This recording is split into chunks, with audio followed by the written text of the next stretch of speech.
Neemias 1. Pronto. As palavras de Neemias, filho de Acalias.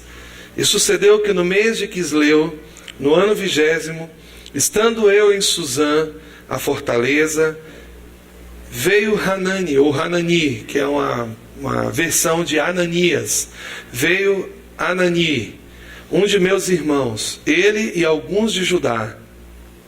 Perguntei-lhes pelos judeus que escaparam, que restaram do cativeiro e acerca de Jerusalém. E eles disseram-me, versículo 3, os restantes que não foram levados para o cativeiro, lá na província estão em grande miséria e desprezo, e o muro de Jerusalém fendido e suas portas queimadas a fogo. Sucedeu que, ouvindo eu essas palavras, assentei-me e chorei, e lamentei por alguns dias, e estive jejuando e orando perante o Deus dos céus. E disse, Senhor, Deus dos céus, Deus grande e terrível, que guardas a aliança ou o concerto e a benignidade para com aqueles que te amam e guardam os teus mandamentos. Vamos repetir? Senhor Deus dos céus, que Deus grande e terrível, que guardas o concerto e a benignidade para com aqueles que te amam e guardam os teus mandamentos. Essa palavra aqui, terrível, ela é melhor traduzida por assombroso, né? por algo que traz, né, espanto, tá bom? Não é terrível no sentido de, esse menino é terrível, né? Como o povo diz por aí, é terrível, é elevado, né? Alguma coisa nesse sentido. Não é esse o sentido dessa palavra aqui, ok? Então, estejam, pois, atentos os teus ouvidos e os teus olhos abertos para a oração do teu servo, que hoje faço perante ti, de dia e de noite, pelos filhos de Israel, teus servos. E faço confissão pelos pecados dos filhos de Israel, que pecamos contra ti, também eu e a casa de meu pai pecamos. De todo nos corrompemos contra ti, e não guardamos os mandamentos, nem os estatutos, nem os juízos que ordenaste a Moisés, teu servo. Lembra-te, pois, da palavra que ordenaste a Moisés, teu servo, dizendo, vós transgredireis, e eu vos espalharei entre os povos, e vós vos convertereis a mim, e guardareis os meus mandamentos, e os farei, então, ainda que os vossos rejeitados estejam no cabo do céu, ou seja, na extremidade da terra, de lá os ajuntarei e os trarei ao lugar que tenho escolhido para ali fazer habitar o meu nome. Estes ainda são teus servos e o teu povo que resgataste com a tua grande força e com a tua forte mão. Senhor, estejam, pois, atentos os teus ouvidos à oração do teu servo e à oração dos teus servos que desejam temer o teu nome. E faze prosperar hoje o teu servo e dá-lhe graça perante este homem. Então eu era copeiro do rei. Amém?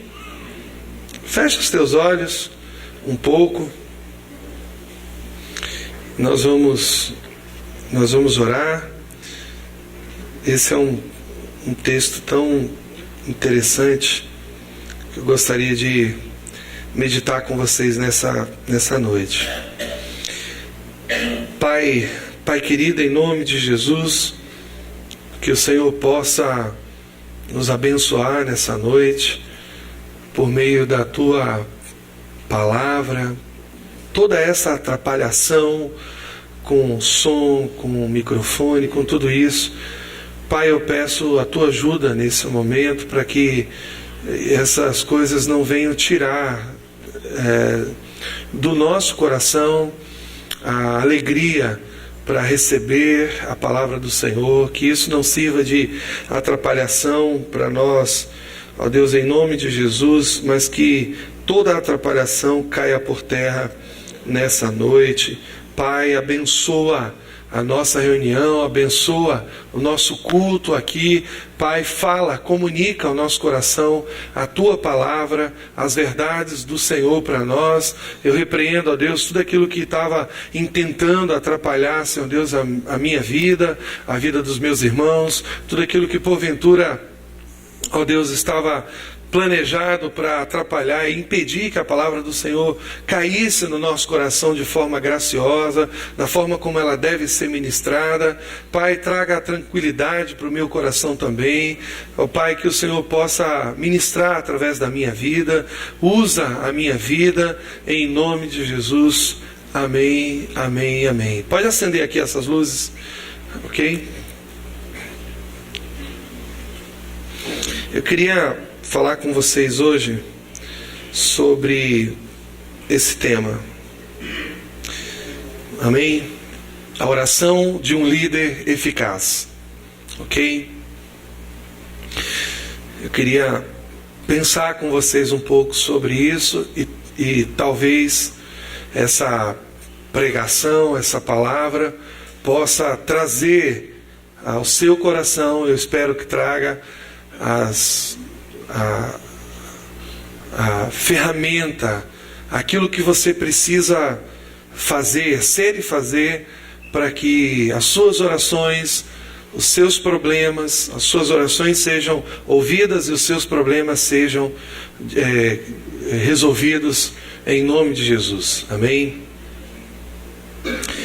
A oração de um líder eficaz. Vamos dizer juntos? A oração de um líder eficaz. Amém? A nossa geração, eu falo nós todos que estamos aqui, seja você um pouco mais velho que eu, um pouco mais jovem, mas a nossa geração não conhece o horror da escravidão. As marcas que ela produz no coração de um povo. A gente estuda sobre isso na escola e ouve do Pelourinho. Salvador é uma cidade que tem uma história com essa questão da escravidão no Brasil. O Brasil foi um dos últimos países a abolir a escravidão, nós sabemos disso. E Salvador, em especial, tem uma história. Nós temos aqui um local chamado Pelourinho, onde os escravos eram judiados, onde eles eram chicoteados, onde os escravos eram tratados de uma forma muito desumana, não é verdade? Então, nossa geração, ela não conhece o horror da escravidão, as marcas que ela produz em um povo, principalmente a escravidão subsequente de uma guerra. Nós não sabemos a respeito disso, não conhecemos. Algumas décadas atrás, por volta de 1945, após o fim da Segunda Grande Guerra, o mundo ficou praticamente assombrado, não é? Ficou assustado com o genocídio provocado por Hitler e pela Alemanha nazista, onde mais de 5.900.000 pessoas, só judias ou judeus, foram totalmente dizimados por meio da tortura nas câmaras de gás, fuzilamentos, por meio de trabalhos forçados, fome e frio, e também nos campos de concentração. E essa é ainda uma ferida bem aberta na história da humanidade. E eu queria ler com vocês esse texto de 2 Crônicas, capítulo 36, eu vou colocar aqui. E eu queria que você estivesse abrindo também, tá bom? Mas 2 Crônicas, no capítulo 36, lá no versículo 17, nós temos vamos ter uma pequena noção do que foi a invasão babilônica em Jerusalém. E diz assim o texto, lá no versículo 17. Ok? Acharam aí? Vamos lá. Por isso, o Senhor fez subir contra o rei dos caldeus, o qual matou os seus jovens a espada na casa do seu santuário, e não teve piedade, o rei dos caldeus não teve piedade nem dos jovens, nem das donzelas, nem dos velhos, nem dos mais avançados em idade, a todos os deu nas suas mãos. Versículo 18. Todos os utensílios da casa do Senhor, da casa de Deus, grandes e pequenos, os tesouros da casa do Senhor e os tesouros do rei e os seus príncipes, tudo levou ele para a Babilônia. Queimaram a casa de Deus e derrubaram, na nossa linguagem atual, os muros de Jerusalém. Todos os seus palácios queimaram, destruindo também todos os seus objetos preciosos. Os que escaparam da espada, a esses levou para a Babilônia, onde se tornaram seus escravos ou servos, nessa tradução, e de seus filhos até o tempo do rei da Pérsia. Ok? Agora, você pode, na verdade, imaginar uma ação militar num período que nós lemos aqui esse texto, onde não se falava de direitos humanos, onde os bárbaros e a força imperavam. Quando a gente lê esse texto de 2 Crônicas 36, 17 ao 21, nós temos uma pequena noção de toda a violência acometida contra Judá e Jerusalém.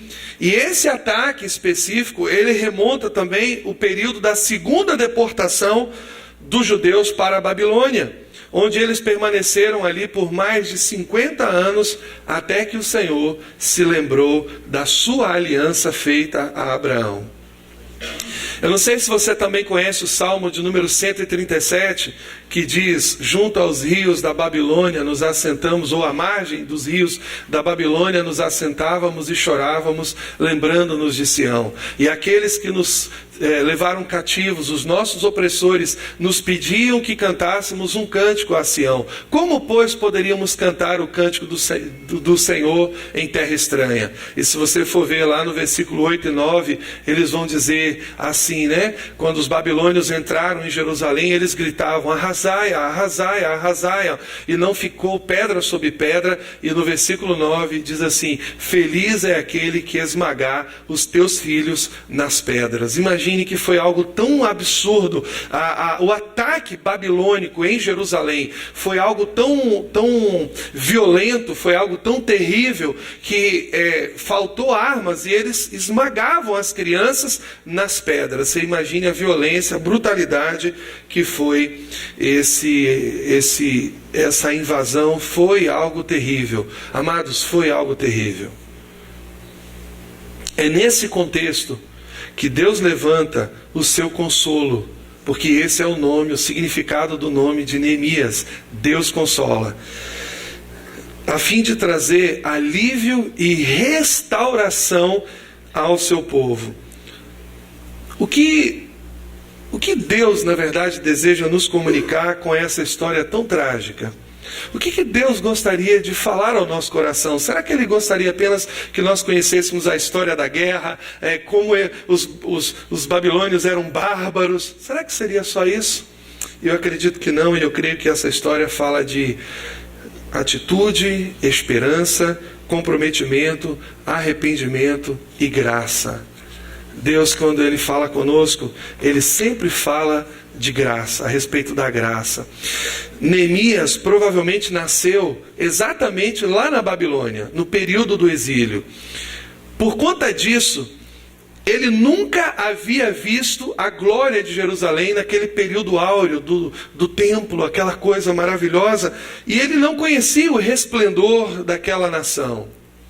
Mas quando ele ouviu de seu irmão Hanani que a cidade estava arrasada e que as pessoas que ali ficaram, elas estavam em grande miséria, ele foi bater um papo com Deus.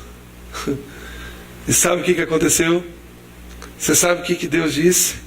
Deus falou com ele: Neemias, você é a minha resposta para essa geração. Você é a minha resposta para essa geração. Eu fico pensando o porquê de muitas pessoas estarem desinteressadas pela oração. A gente ouve pouco falar disso. A gente quase não faz isso hoje. Às vezes faz aqui na igreja, na reunião, no culto, não é? Quando a gente vai num funeral ou numa situação dessa. Mas talvez exista também o receio de que Deus nos posicione como a sua alternativa para o problema dessa geração. Todo aquele que ora é movido a uma ação. Vamos repetir?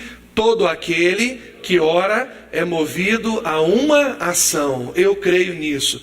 Quando você começa a orar, você passa a se importar com as coisas que Deus se preocupa e se interessa também. Amém?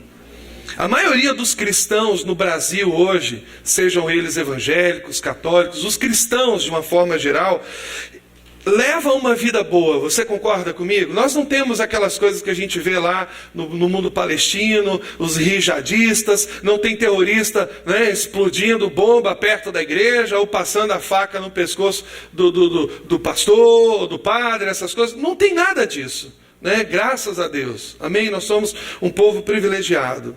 Nós temos uma vida confortável. A verdade é essa. Neemias também tinha, mesmo na Babilônia. E eu acredito que a primeira atitude cristã mais significativa e que de fato faz a diferença em um mundo perdido seja a compaixão. Sabe o que nós estamos perdendo como cristãos? A compaixão, a capacidade de ver o outro como nosso semelhante. Isso tem sido arrancado, removido de nós. Nós estamos nos tornando pessoas insensíveis. Nós vemos a necessidade do nosso próximo e nós passamos de largo, como aquele sacerdote, como aquele levita. Mas, na verdade, a gente precisa compreender que, ao ser compassivo, ao tomar para nós essa atitude de se compadecer, de sentir a dor do outro, de abrir o nosso coração para a necessidade do outro, você é desafiado a abrir mão de algum conforto pessoal. Isso é uma verdade. Olha o que Neemias fala no versículo 1:4. Sucedeu que, ouvindo eu estas palavras, assentei-me e chorei, e lamentei por alguns dias, e estive jejuando e perante o Deus dos céus. Quando você ouve notícia ruim, o que você faz? Você arranca os cabelos? Você olha para a janela do seu apartamento para ver se é muito grande, se dá para você pular? Quando você recebe uma notícia estarrecedora, o que você faz? Você difama as autoridades? Você se levanta contra elas? Você começa... O que você faz? Eu queria fazer uma pergunta. Eu gosto muito de, no meio das pregações, das palestras, das mensagens, eu gosto de provocar o público. Eu acho que isso é importante porque faz você participar. Não fica só eu falando sozinho aqui, mas também gera um desejo no seu coração de compreender, não aquilo que eu estou falando, mas aquilo que Deus deseja comunicar ao seu coração. E a pergunta é simples: por que nós devemos orar? Eu queria a participação. Eu fiz aqui uma listinha pessoal, mas eu queria ver se a sua também é legal. Por que nós devemos orar? Por que nós devemos buscar a Deus em oração? Por quê? ter intimidade, ter comunhão, é ótimo, são propósitos legítimos. Mas o quê? Para agradecer a Deus. Para demonstrar arrependimento. Mais o quê? Oração move a mão de Deus. Oração o quê? Para sentir a presença de Deus. Amém. Amém. Todas essas respostas, elas são perfeitas. Amém? Oração é para tudo isso mesmo. E a depender da nossa necessidade, nós precisamos orar para ter comunhão, precisamos orar para nos arrependermos, pedir perdão a Deus, sentir a presença de Deus, tudo isso. Agora, eu separei algumas coisas, eu queria também compartilhar com vocês, porque tudo que vocês falaram é isso mesmo, está certinho. Oração é para isso. Mas também oração tem um outro sentido, um outro significado. Por que nós devemos orar? Porque há questões que estão fora da capacidade humana. Amém? Quantos aqui já tiveram experiências, talvez de ver um filho passando por uma situação difícil, doente, ou até mesmo passando por um problema na escola, sendo vítima de bullying, na minha época bullying era aquele negócio de botar café, mas agora é outra coisa, entendeu? Não é verdade? Mas sendo alvo de algum preconceito, e você já fez talvez tudo, e talvez você precise agora orar. Nós precisamos orar porque há questões que estão fora da capacidade humana. Porque tem coisas que nós não sabemos resolver. Nós precisamos de direção de Deus, precisamos de ajuda de Deus. E esse é um outro aspecto. Por que devemos orar? Porque precisamos da ajuda de Deus. Orar é buscar o auxílio do Pai. Vamos falar juntos? Orar é buscar o auxílio do Pai. Amém? Porque precisamos trazer Deus para o problema. Você sabia de uma coisa? Onde Deus habita não tem problema nenhum. Você sabia que Deus não tem problema? E que nem você é o problema de Deus? Pastor, porque eu sou tão cheio de problema, acho que eu sou o problema de Deus. Não é, querido. Pelo contrário, Deus te ama, Deus cuida de você, Deus te abençoa e te ajuda a resolver os seus problemas. Amém? Deus é um Deus intervencionista, eu creio nisso. Precisamos trazer Deus para o problema. Isso fala do outro jeito. Existe a forma humana de fazer, mas também existe a forma divina de fazer. Agora, existe um outro motivo, e esse não é tão bom. Porque queremos usar os recursos de Deus e não os nossos. Você sabia que muita gente ora porque acha, pelo menos na sua cabeça, às vezes cheia de minhoca, acha que Deus é um empregado, Deus é um servo, então ele vai orar e ele vai dizer assim, Deus, é como se Deus fosse dono de um grande banco internacional, cheio de dólares ou euros, sei lá. Então ele vai orar e vai dizer assim, Deus, eu quero esses recursos aí e quero que você os ponha à minha disposição. E essa oração Deus não ouve. Nós não podemos orar porque queremos usar os recursos de Deus e não os nossos. Toda oração, nós até podemos pedir os recursos de Deus, mas oração é parceria. Oração não é chamar Deus para resolver as coisas para a gente. É dizer, Senhor, eu quero estar nisso. Me ajuda, me dê sabedoria, me dá visão, me dá compreensão, me dá discernimento, me dá aquilo que eu não tenho, mas eu quero fazer parte disso. Isso é oração. Agora, um aspecto importante da liderança desse homem fantástico chamado Neemias é o tempo da sua relação com Deus, e esse aspecto precisa ser o elemento chave da nossa atuação no meio da tragédia. Não te incomoda saber que nada do que Deus planejou para nós nesse mundo funciona da forma original como Deus planejou? Eu não estou dizendo que nada funciona, eu estou dizendo que tudo aquilo que Deus planejou planejou para nós nesse mundo não funciona da forma original, e isso é uma tragédia. Sabe, amados, o homem sem religião é uma bênção, porque religião é um troço que a gente inventou para tentar tapear as coisas, porque o que Deus deseja é relacionamento, mas o homem sem Deus é uma tragédia. O homem sem Deus, a mulher sem Deus, o homem sem Deus. Não te incomoda saber que o homem sem Deus é uma tragédia? Amados, nós precisamos do Senhor. Eu preciso dele todos os dias. Eu não estou falando de algo que eu não vivo, de algo que eu não estou falando de algo que eu não conheça, que eu não sinta. Eu preciso do Senhor todos os dias na minha vida, cuidando de mim, me dando direção, me dando sabedoria, me dando entendimento para resolver coisas que eu resolveria de uma forma talvez tão diferente. A gente percebe quando você vê um vídeo daquele, como eu vi ontem lá em São Paulo, aqueles homens entrando naquele bar com armas nas mãos e cometendo aqueles homicídios. 18 pessoas foram mortas naquele bar.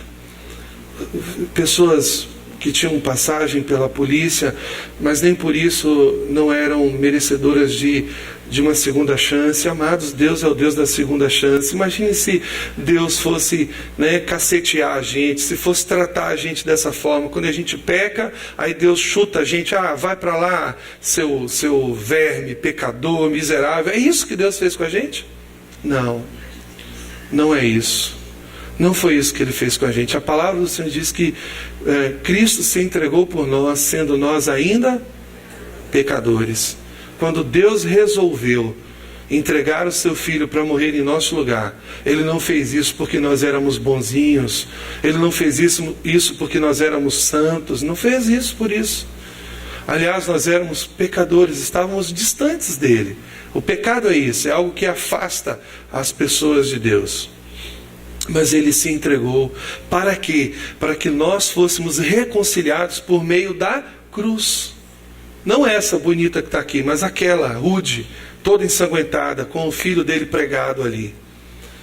Então, amados, Deus é o Deus da segunda chance. E quando eu vejo aquela cena daqueles homens entrando naquele bar, eu não consigo nem mais ver aquilo, e pegando aquelas armas e disparando a queima-roupa contra aquelas pessoas, eu percebo como o ser humano está completamente perdido.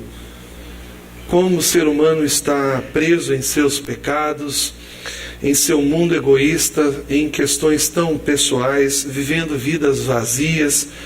Então nós podemos dizer que, com certeza, as pessoas sem Deus estão vivendo numa grande miséria e desprezo.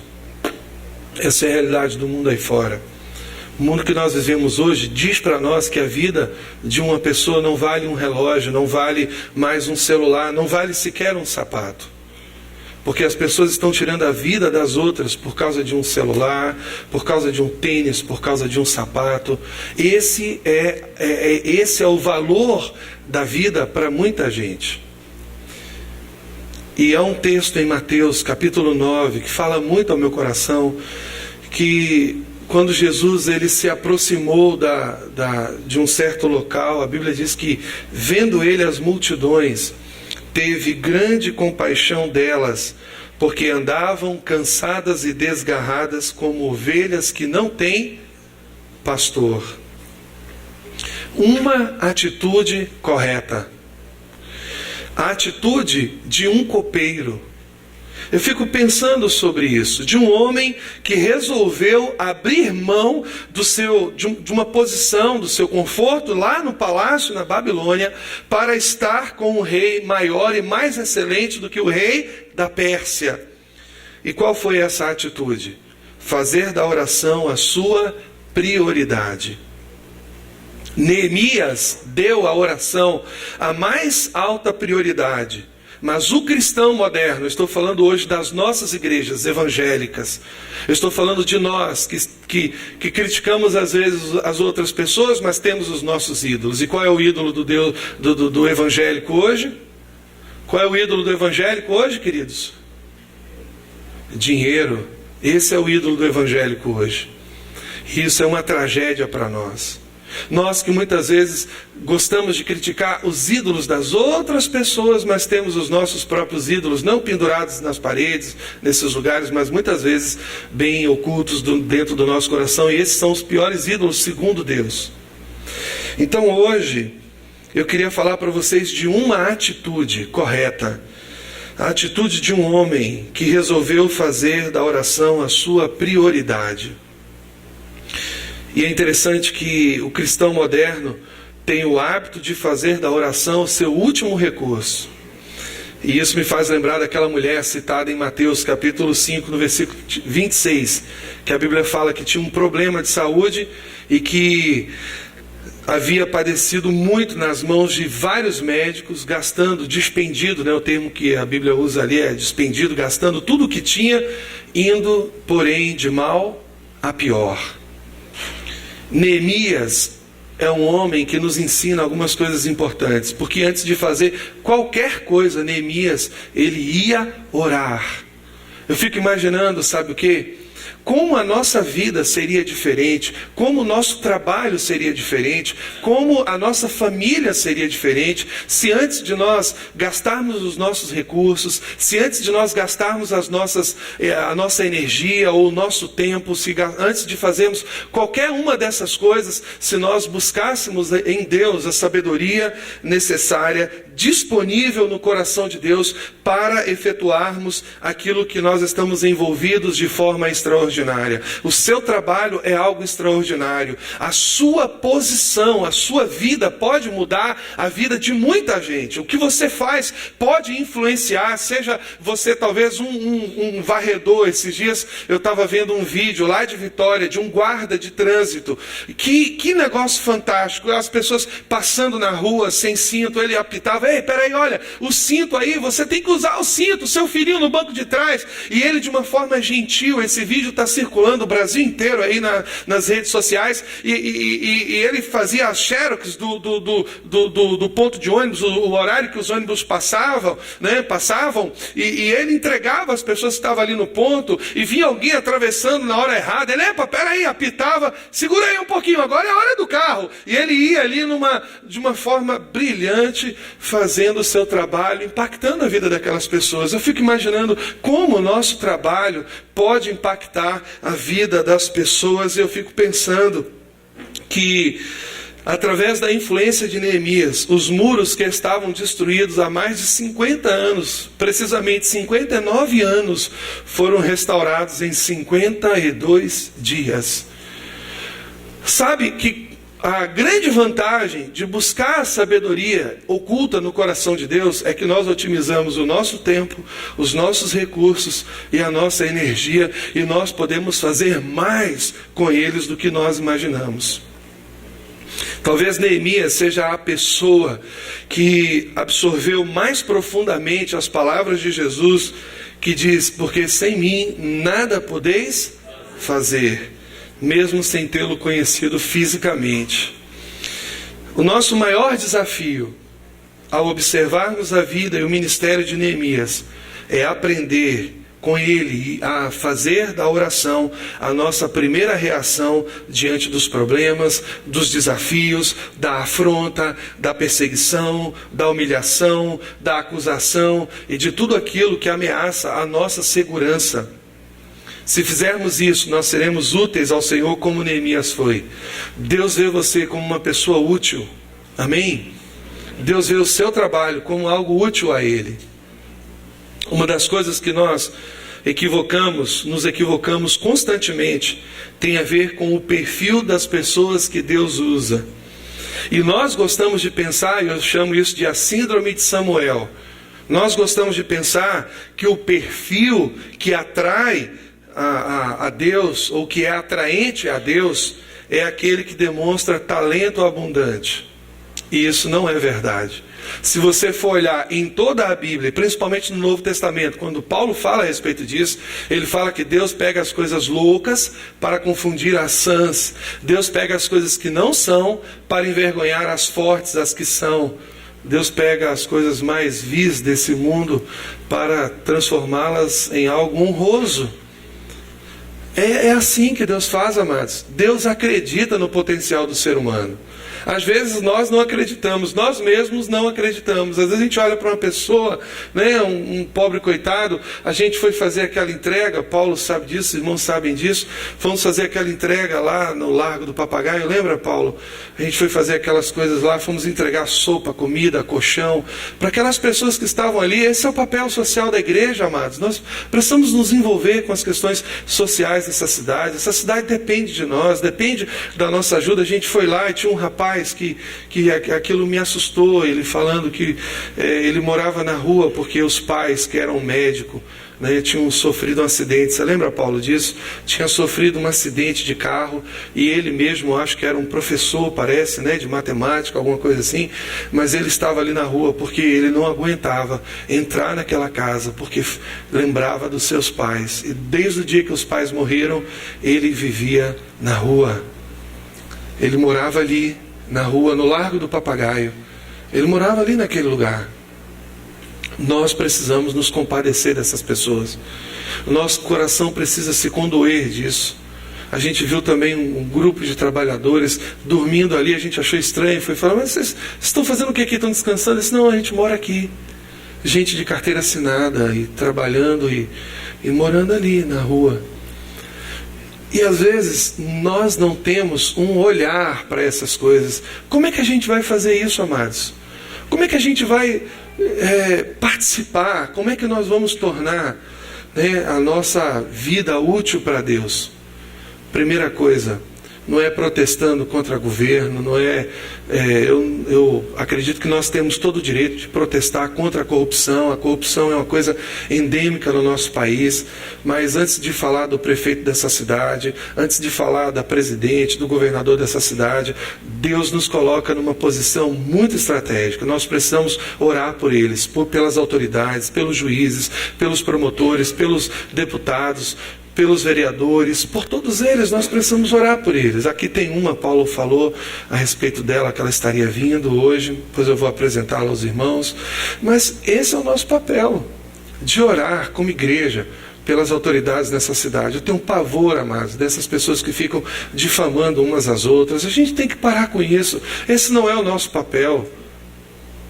O nosso papel é buscar e compreender como a nossa vida pode ser útil a Deus. Uma das coisas que nós nos equivocamos constantemente tem a ver com o perfil das pessoas que Deus usa. E nós achamos e gostamos de pensar, então, que Deus tem um perfil que atrai e que tem a ver com o talento. Samuel, quando ele olha para o irmão de Davi, Eliabe, ele diz assim, ele no seu coração: eis que estou diante do ungido do Senhor. E Deus imediatamente o repreende e fala assim: epa, não, nada disso. Não atentes para a sua aparência e nem para a sua formosura, porque o homem vê o estereótipo, mas Deus vê o coração. Eu tenho rejeitado esse aqui. Quem Deus escolhe? O menorzinho, o ruivo, o mais insignificante, que nem em casa estava, um bando de vagabundo, os irmãos dele tudo em casa, né? Só ele lá pastoreando as ovelhas do pai. Deus chama, sabe quem? Quem está ocupado. Sabe quem que Deus chama? Quem está trabalhando. Sabe quem que Deus chama? Quem não tem tempo. Sabe quem Deus chama? Quem está envolvido com alguma coisa, com algum projeto, com alguma... colocando a sua vida para funcionar. São essas pessoas que Deus se interessa. Eu acredito nisso. Em todo o livro de Neemias, em lugar nenhum, nós vamos encontrar a seguinte expressão: e era Neemias um excelente construtor. Em lugar nenhum, em momento algum. Olha o que Neemias 2 fala assim: e cheguei a Jerusalém, 2:11, Neemias 2:11. Deixa eu ver se eu posso botar aqui para vocês acompanharem. Neemias capítulo 2, versículo 11. Olha o que ele diz. Está aqui, bem em cima, 11 e 12. Vou marcar aqui para vocês verem. E cheguei a Jerusalém e estive lá 3 dias. E de noite me levantei, eu e poucos homens comigo, e não declarei a ninguém o que Deus, o que o meu Deus me pôs no coração para fazer. Isso para mim é algo que tem que ser um divisor de águas na nossa vida. O que Deus está colocando no seu coração para você fazer? Nós temos que pensar nisso, amados. Temos que estar abertos para que Deus possa mudar a nossa agenda. Nós temos que estar sensível a essas coisas. Esse era um homem com capacidade de compreender Deus, porque ele buscava Deus em oração. E ele diz exatamente isso: de noite me levantei, eu e poucos homens comigo, e não declarei a ninguém o que o meu Deus me pôs no coração para fazer em Jerusalém. E não havia comigo animal algum, senão aquele em que eu estava montado. Quem que moveu o coração de Neemias? Quem que pôs as coisas no coração de Neemias? Deus. Quem moveu o coração do rei da Pérsia para restaurar a casa de Deus? Esdras capítulo 1, versículo 1 e 2. Deus. Quem despertou o espírito de Ciro a fim de devolver os utensílios da casa do Senhor? Deus. Quem quebrantou o coração daquele homem para liberar Neemias com toda a provisão necessária para restaurar os muros de Jerusalém? Deus. É Deus, amados.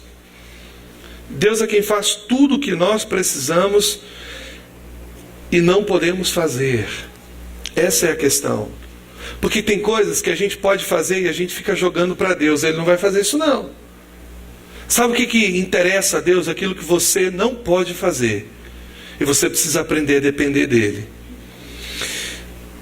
Talvez o que você não saiba é que por trás de toda a ação poderosa e milagrosa de Deus, existe um homem ou uma mulher de oração. E geralmente essas pessoas também são cheias de compaixão. De compaixão. Eu queria ver mais isso hoje na igreja.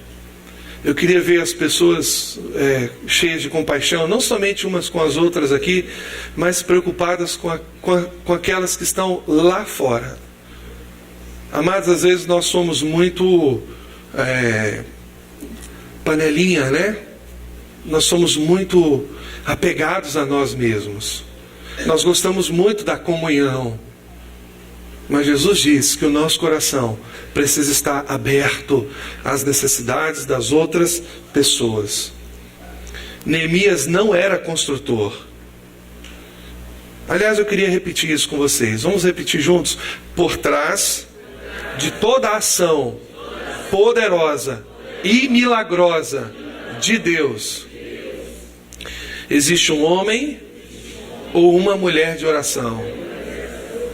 Amém. Não é o talento, querido. É a oração que faz a diferença. Não é o talento. Não é a sua capacidade, a sua inteligência, o seu poder. Não é.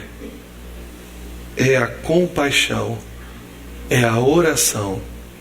Neemias não era construtor, mas ele se tornou disponível para Deus. E o que aconteceu? O Senhor lhe deu toda a capacidade, toda a provisão para efetuar todo o projeto que ele colocara no seu coração. Isso é bom demais. Isso é muito bom. Meus irmãos do louvor,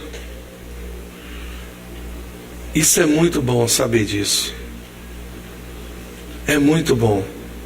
Isso me faz pensar que às vezes nós não temos a provisão de Deus para o que queremos fazer, exatamente porque o que estamos fazendo é apenas o que nós queremos e não o que Deus deseja. Olha para cá. Fazer o que a gente quer não é disponibilidade, é desvio de função. Você sabia disso? Fazer só o que a gente quer não é disponibilidade. Às vezes a gente está aqui orando, né? Oh Deus, eu quero que o Senhor me use, eu quero ser disponível ao Senhor. Ah, Pai, me coloca nos teus projetos. Mas a gente só faz o que a gente quer. Isso não é disponibilidade. Isso é desvio de função. Porque às vezes Deus quer te usar em outra coisa. É egoísmo. Eu queria encerrar lendo com vocês um texto que está em Ezequiel. Eu vou abrir aqui também. Eu queria que você anotasse esse texto muito mais no seu coração do que na sua Bíblia. Mas se você quiser anotar na sua Bíblia para que depois ele passe a habitar no seu coração, é importante também. Ezequiel 22:30. Olha o que diz. Vou marcar para você ler. Isso é o Senhor falando. E busquei dentre eles um homem que estivesse tapando o muro e estivesse na brecha perante mim por esta terra, para que eu não a destruísse. Mas não achei ninguém. Você pode imaginar a frustração de Deus? Segunda Crônicas tem um texto bacana que fala: os olhos do Senhor passam por toda a terra para mostrar-se forte para com aqueles cujo coração é perfeito para com Ele. Essa pessoa tem que ser você, tem que ser eu. Amados, nós precisamos nos sentir úteis a Deus. O que a gente faz é importante, o que a nossa família é importante, mas a gente precisa se sentir útil a Deus. E como é que a gente se sente útil a Deus? Amém? Vamos lá, queridos. Como é que a gente se sente útil a Deus? Como é que a gente se sente útil para Deus? Eu falo de mim. Para estar aqui, para falar para vocês, às vezes eu quero falar outra coisa, mas Deus fala comigo assim: não é isso que eu quero que você fale com o meu povo. E aí eu abro mão das minhas armas, da minha resistência, da minha sabedoria, da minha capacidade, e falo: Senhor, o que o Senhor quer falar? E o Senhor fala, claro, através da minha vida, usando a minha boca, a minha inteligência, a minha sabedoria. Mas, amados, nós estamos num mundo tão difícil. Esse mundo que nós estamos vivendo é um mundo duro. Quando a gente sai daqui, dessa reunião tão confortável, maravilhosa, nós encontramos uma realidade muito dura lá fora. Como é que a gente vai enfrentar essa realidade com a nossa própria força? Como é que a gente vai fazer diferença? Cada um de vocês, quando a igreja, cada um de nós, na verdade, quando a igreja lá em Antioquia, ela foi comparada com Cristo, era porque aquelas pessoas eram parecidas com Jesus. Em quê? Na forma de falar, no amor, no carinho, na maneira delas se comportarem com as pessoas lá fora. A igreja, ela caía na graça do povo, a palavra de Deus diz. Não era uma igreja antipática, dona da verdade. Mas nós nos tornamos tão antipáticos hoje. A igreja se tornou uma coisa estranha. Nós estamos nos distanciando do coração de Jesus. Isso não te preocupa? Isso não mexe com você em saber, em pensar que as pessoas, os pastores, os líderes, eu vou falar de mim, não vou falar dos outros, vou falar da minha realidade que eu vivo, está atrás de poder, de dinheiro, de recursos. Isso corta o meu coração, isso me machuca, porque, amados, os nossos recursos, tudo que nós precisamos está em Deus. Salmo 24 diz que do Senhor é a terra e toda a sua plenitude. Tudo que nela há é dele. Sabe, eu vejo hoje, amados, nós usando, a igreja principalmente, usando os recursos de Deus, do reino, de uma forma muito errada e pessoal. Pede-se mais dinheiro do que é o necessário. Eu tenho 7 anos como pastor nessa igreja. Primeira vez, por conta de uma necessidade, que nós fizemos uma campanha. Mas, amados, às vezes nós precisamos entender, não é errado fazer a campanha. Sabe o que é errado? É quando nós temos dinheiro no caixa e ficar pedindo aos irmãos. Isso é errado. E isso aí é errado. Porque nós temos. É como aquele povo que vai para a rua. Você gostaria de estar na rua, aí chega um mendigo perto do seu carro ali, bate no vidro, aí bota um boné, alguma coisa, e te pede uma moedinha. Aí você vai lá, olha para aquela pessoa, imagina, poxa, é um senhor, uma senhora, e você tira lá 10 reais. Eu estou falando de gente generosa, não é você que vai dar aquele R$1 furado que está no banco do seu, no cofre do seu carro um ano ali, não, faça isso. Aí você pega 10 reais, você coloca ali, aí o camarada vai, você fica observando ele, aí ele atravessa a rua, aí tem lá um carro importado, estacionado do lado da rua, aí ele vai, tira aquela roupa suja, abre o carro, entra no carro e vai embora. Como é que você se sentiria com isso? De vez em quando a gente vê um negócio desse na televisão. Como é que você se sente? Como? É assim que Deus se sente quando as pessoas estão mais interessadas em pedir dinheiro das pessoas do que realmente ministrar o Evangelho no coração delas. Tudo que nós precisamos, os nossos recursos, a nossa fonte, está no Senhor, queridos. Está no Senhor. Claro que nós precisamos de oferta, da ajuda dos irmãos. Nós vamos fazer o ofertório daqui a pouco. Mas, amados, igreja não é isso. Igreja não é isso. Nós precisamos tomar cuidado com a nossa vida. Meu coração esses dias tem ficado quebrado por conta do ser humano, do que nós estamos nos tornando. Quando eu vejo uma Cracolândia daquela, recentemente nós pegamos, né, Paulo? Não sei se você já estava nisso também. Um rapaz lá na Cracolândia, lá no Pelourinho. Levamos ele para o centro de recuperação. Ele falando: pastor, eu tenho um apartamento no corredor da Vitória. Quem lembra disso? Quem estava aqui? Eu lembro que foi o filho de Jorge que pegou esse rapaz. Lembra, Jorge? Péricles, né, o nome dele. Imagine, eu tenho um apartamento no corredor da Vitória. Isso é mesmo, vai. Chama aquele rapaz conversador. Ele falou: sabe qual é meu sonho? Eu disse: não, é cheirar todo aquele apartamento de cocaína. Isso o que, rapaz? Meu Deus do céu. Levamos ele para o centro de recuperação, contactamos a mãe lá na Espanha. A mãe veio. No ato que a mãe chegou no centro de recuperação, fez um cheque de 5 mil reais lá para o centro de recuperação, para fazer o banheiro. O pastor picareta não fez o banheiro, desviou o dinheiro. Imagine. Aí a mãe chegou: pastor, meu filho estava perdido, obrigado porque vocês, né, falando com o Júnior, pessoal, obrigado porque vocês resgataram meu filho. Ficou 3 meses sem recuperação. Sabe o que ele falou? Meu desejo é a rua, eu gosto daquilo ali. Eu gosto é da rua. E a mãe falou com a gente: pastor, ele só não torrou o apartamento porque não está no nome dele, está no meu nome.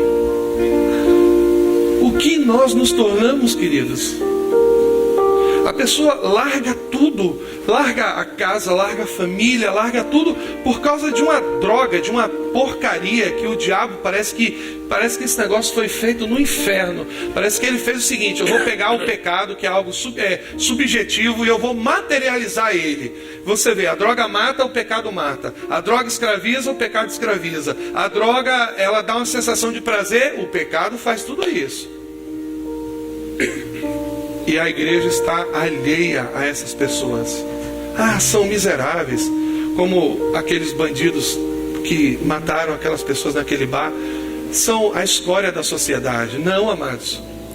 Deus ama essas pessoas e o nosso coração precisa se quebrantar. Nós precisamos buscar a paz dessa cidade de Salvador, amados.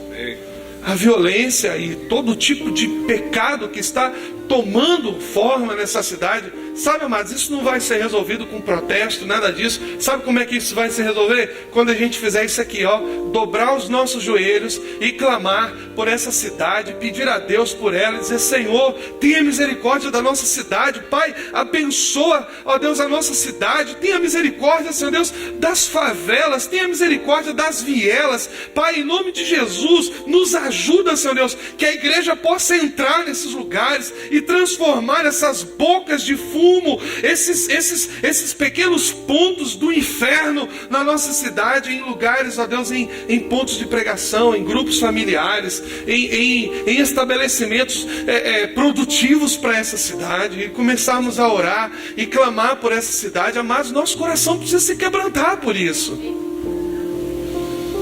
Nosso coração precisa se quebrantar por isso. Eu lembro de uma história aqui recentemente, o pastor Carlos Sá me falando, a filha vindo da escola, e o rapaz chegou com a arma e roubou o celular e o relógio da filha dele. 2 dias depois, um jovem bateu lá no portão, disse: é aqui que mora o pastor Carlos Sá? Aí o pastor atendeu: sou eu. Ele disse: é que aconteceu um incidente, é que eu roubei a filha do senhor, eu vim devolver. Eu não sabia que era a filha do senhor, pastor. Me perdoe. É que eu soube que o senhor faz um trabalho tão bonito lá na favela, e o chefe lá me perguntou como era a moça que eu roubei o celular. Eu disse, e ele falou assim: a filha do pastor. Vai lá devolver. Você já pensou nisso, irmãos? Isso é que a igreja tem que ser. É isso que a igreja precisa ser. Ela precisa ser algo agradável para a sociedade. Ela precisa fazer diferença. Eu e você, como a gente vai fazer isso? Brigando com as pessoas? Brigando com os católicos? Brigando com as outras religiões? Não. Orando ao Senhor. Orando ao Senhor. Buscando a direção de Deus, amados. Amados, meu coração tem que ser quebrantado nesses dias, porque eu fico gemendo às vezes e pensando, Pai, o que nós estamos nos tornando? Bichos. O ser humano, amados, ele está se tornando uma coisa que a cada dia mais ele está se distanciando de Deus. Nós precisamos orar, amados.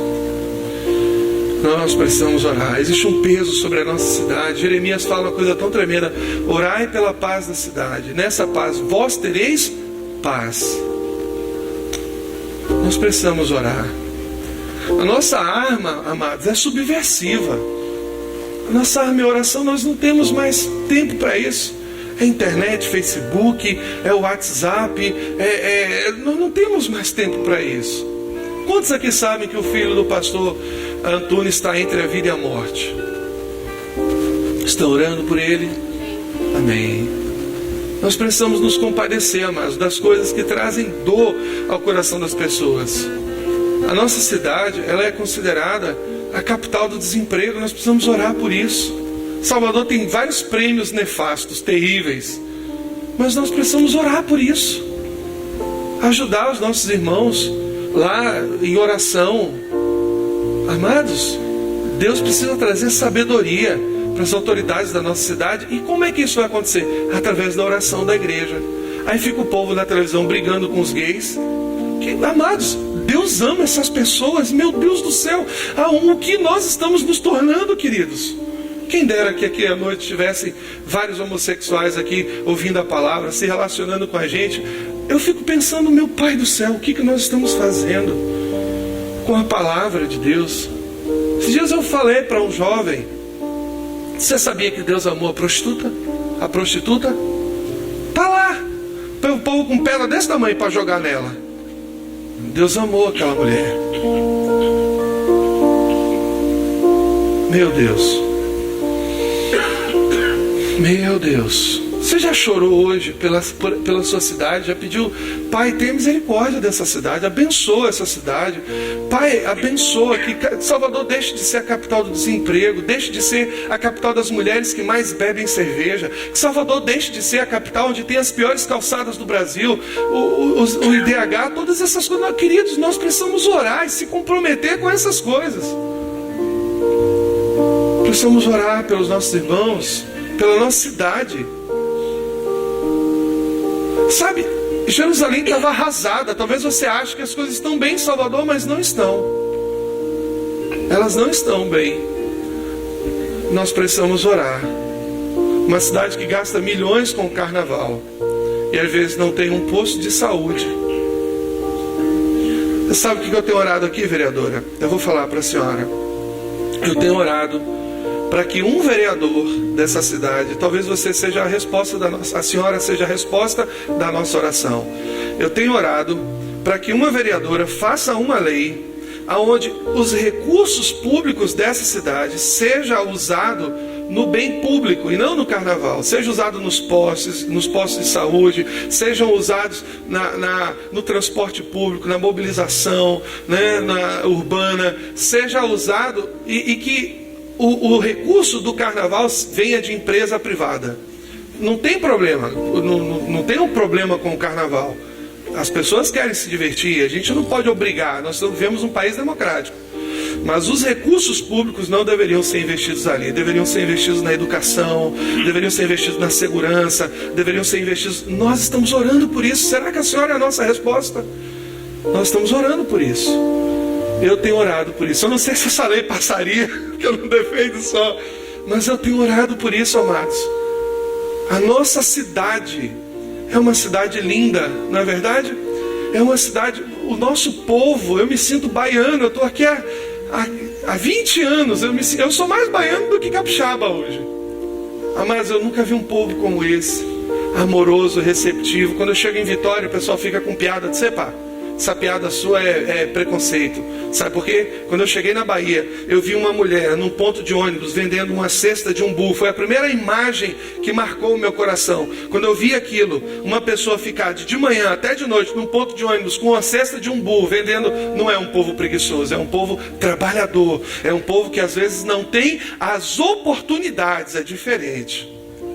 Onde eu chego, eu digo que essa história de que isso é preconceito do diabo. Não, é um povo trabalhador. Eu conheço o meu povo, eu me sinto hoje baiano, um povo receptivo, alegre, um povo feliz. Nós precisamos orar. Essa cidade vai mudar, queridos. Essa cidade vai mudar. Deus vai levantar pessoas, mulheres, homens, que vão fazer leis, que vão trazer prosperidade para a nossa cidade. Amém, amados? Vamos ficar em pé em nome de Jesus. Pai querido, Jerusalém estava arrasada, totalmente destruída por causa da ação de um inimigo poderoso chamado Nabucodonosor.